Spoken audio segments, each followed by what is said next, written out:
everyone, it's Aunt Pranita. Today's story is called Fire on the Mountain. The memory verse is Psalm 4, verse 3. The Lord will hear when I call to him. Today's message is God listens and answers when I pray. Jack and Mary were spending a week at camp. They missed home so much. If they could only speak to Mom and Dad, they were sure they would feel better. They called home from the camp office. When Mom answered the phone, they were very happy. And that's how Elijah felt when God heard his prayer. Obadiah ran down the path. His robe flapped behind him. "Elijah is here!" he shouted to King Ahab. King Ahab's face turned red with anger. Elijah was just the man he was looking for. It hadn't rained in Israel in 3 years. There was almost no food to eat, and it was Elijah's fault. The king hurried to meet Elijah. "There you are, Israel's troublemaker," he shouted. Elijah stood tall and unafraid. "I have not made trouble for Israel," he replied. "You are the troublemaker. You and your family worship Baal's idols instead of the Lord. Bring all the people of Israel and all the prophets of Baal to Mount Carmel," Elijah went on. "There we will see which is the true God, Baal or the Lord."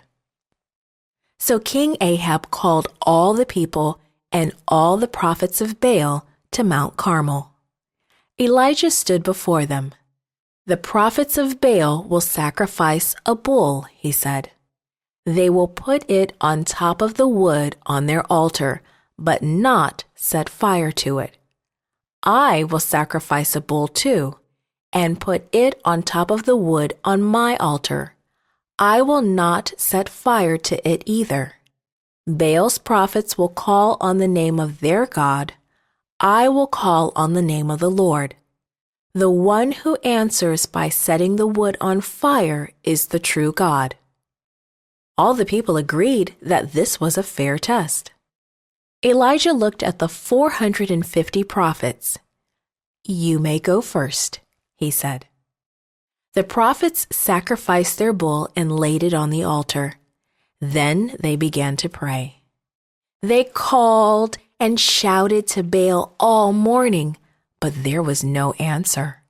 They began to dance wildly. They even cut themselves with knives to get Baal's attention, but still there was no answer. In the evening, Elijah said, "Now it's my turn." First, he repaired the altar and dug a ditch around it.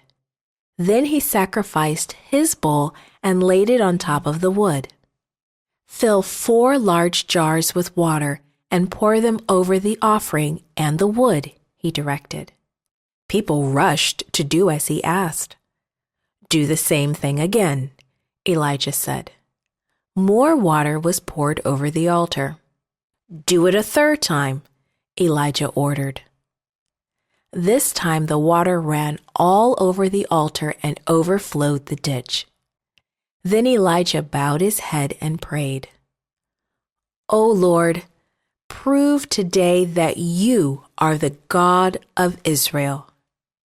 Instantly, fire flashed down from heaven. It burned up the bull. It burned up the wood. It even burned up the stones of the altar and the water in the ditch.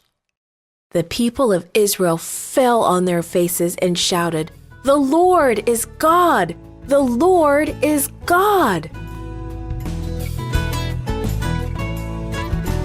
This podcast is read by Pranita Buddy for Gracelink.net. Created and produced by Falvo Fowler. Post-produced by Faith Toe at Studio El Piso. The theme music is by Clayton Kinney. For more information, please visit Gracelink.net.